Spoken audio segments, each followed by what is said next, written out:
Just hours before the opening ceremony, there was chaos on the rail network in and around Paris after a series of acts of deliberate sabotage.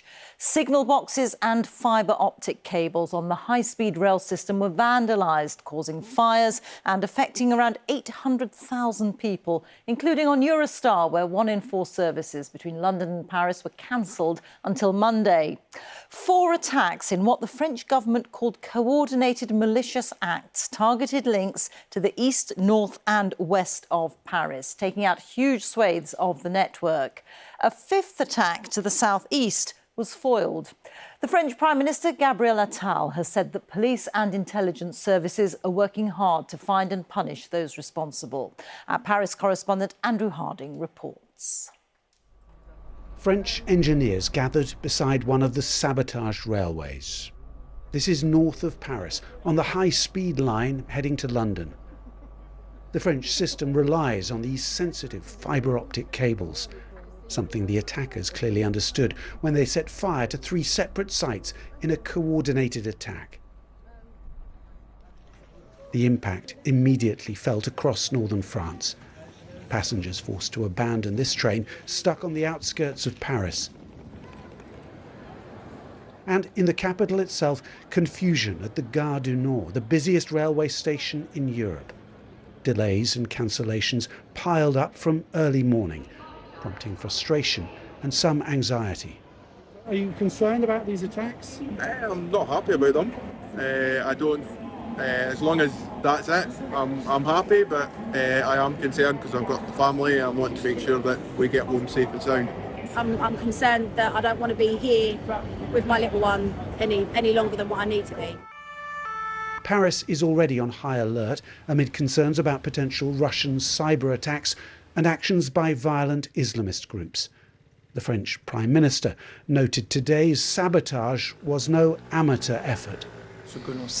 What we can see is that this operation was planned and coordinated, that sensitive targets were chosen, which shows some knowledge of the rail network and where to strike it. Among those stuck in the queue at St Pancras station in London, the parents of one Olympic athlete playing in the women's rugby sevens. We checked on Eurostar, and as far as we're concerned, we came up here and we're prepared to wait for however long. We just want to get out to Paris, so, that's the thing. In France, engineers are still racing to fix the damage, replacing cables on 3 affected lines, including this one heading due west from Paris to the Atlantic coast. It's already easing the strain in the French capital. There are plenty of frustrated travellers here, but the good news is that while the high-speed lines have been affected across France, the bulk of the rail network is still operating just fine and is trying to pick up the slack. Progress then, but this has been an alarming experience for a city anxiously hoping nothing else will go wrong this Olympic summer. So tonight, Rita, a huge manhunt underway across France.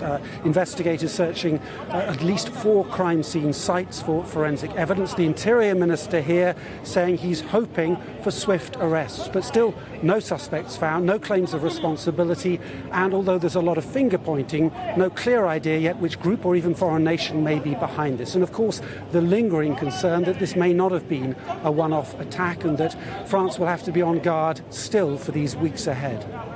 Thank you very much. Andrew Harding reporting there.